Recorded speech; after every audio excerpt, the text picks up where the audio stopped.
ಸಣ್ಣ ಪುಟ್ಟ ನಮ್ಮ ಭೂಮಿ ಒಳಗೆ ನಾವು ಮಾಡ್ಕೊಂಡು ಒಂದೆರಡು ಹಸು ಮಾಡ್ಕೊಂಡು ಹೊರಗಡೆ ಹೋಗ್ಲಾರ್ದಂಗೆ ನಾವು ಜೀವನ ಕಳಿತೀವಿ ಸರ್. ನಮ್ಮ ಹೊಲ್ದಾಗ ನಮ್ಮ ಭೂಮಿ ಒಳಗೆ ಜೀವನ ಕಳಿತೀವಿ. ನಾವು ಫಸ್ಟಿಗೆ ತೊಗರಿನ ಮಾಡಿದ್ರೆ ತೊಗರಿನೂ ಸ್ವಲ್ಪ ಒಳ್ಳೇದು ಅನಿಸ್ತಾರೆ ನನಗೆ. ಖರ್ಚಿಗೆ ಆದಾಯಕ್ಕೆ ಸ್ವಲ್ಪ ಒಳ್ಳೇದು ಅನಿಸ್ತಾರೆ. ಒಳ್ಳೇದು ಅನಿಸಿಂದ ಒಳ್ಳೆ ತೊಗರಿನ ಮಾಡೋಕಂತ ತಲೆಗತ್ರಿ ತೊಗರಿನ ಮಾಡಿದ್ವಿ. ಏನೋ ಸ್ವಲ್ಪ ಮನೆ ಖರ್ಚಿಗೆ ಆಗಲಿ ಏನಾಗಲಿ ಮಾರ್ಕೆಟ್ ಆರ್ ಚಲೋ ಆಗುತ್ತಂತ ಅಲಸಂದಿ ಮಾಡಿದ್ದೆ ನೋಡಿ ಸರ್.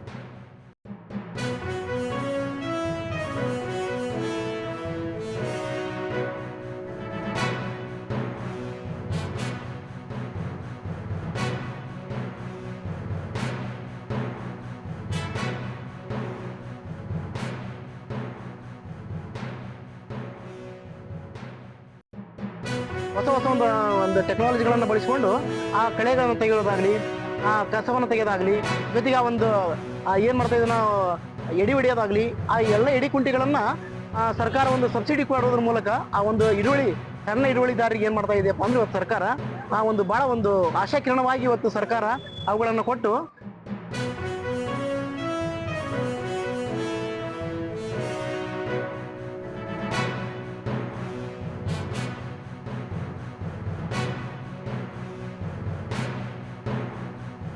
ನಮ್ಮ ಹೊಲದಲ್ಲಿ 2 ಎಕರೆ ಜಮೀನಲ್ಲಿ ತೊಗರಿ ಮತ್ತು ಅಲಸಂದಿ ಬೆಳೆಗಳನ್ನು ಬೆಳೆದು ನಮ್ಮ ಹೊಲವನ್ನು ನೀಟಾಗಿ ಹೆಂಗೆ ರೈತರು ಎತ್ತು ಮತ್ತು ಟ್ರ್ಯಾಕ್ಟರ್ ಇದ್ದವರು ಹೆಂಗೆ ಹೊಲ ನೀಟ್ ಇಡ್ತಾರೋ ಅದೇ ಥರ ನಮ್ಮ ಹೊಲವನ್ನು ಸ್ವಚ್ಛತೆ ಇಟ್ಟಿದ್ದಾರೆ. ಸೈಕಲ್ ಕುಂಟಿ ಮಾಡಿಕೊಂಡು ತಮ್ಮ ಹೊಲದಲ್ಲಿ ತಮ್ಮ ಕೆಲಸವನ್ನು ತಮ್ಮ ನೂರಾರು ಕಷ್ಟಗಳಿದ್ದರೂ ಸಹಿತ ಅದನ್ನು ಬದಿಗಟ್ಟು ತಮ್ಮ ಜಮೀನಲ್ಲಿ ಒಳ್ಳೆಯ ಕೆಲಸವನ್ನು ಮಾಡ್ತಾ ಇದ್ದಾರೆ.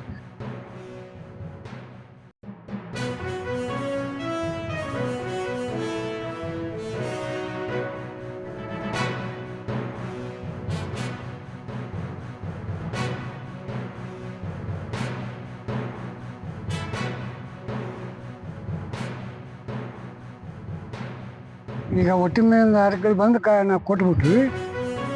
ನಿಮ್ಮ ಮಗ ಸೈಕಲ್ ಮೇಲನ ಈ ಹೊಲ ಬಿಟ್ಟು ಎಲ್ಲಿಗೆ ಹೋಗಿಲ್ರಿ ಅದು. ಬರೀ ಕಸ ಕುಂಟಿ ಹೊಡೆಯೋದು, ಎಣ್ಣೆ ಹೊಡೆಯೋದು, ಮತ್ತೀಗ ಒಂದಿಟ್ಟು ಅಲ್ಲಿ ಇಲ್ಲಿ ಸಾಲ ಮಾಡ್ಕೊಂಡಿರ್ತೀವ್ರಿ. ಅವ್ರಿಗೆ ಕೊಡೋದು ಕೊಟ್ರೆ ಸುಮ್ಮನೆ ಒಂದು ಸ್ವಲ್ಪ ಉಳಿತೈತಿ, ಜೀವನೋಪಾಯಕ್ಕೆ ನಡಿತೈತಿ.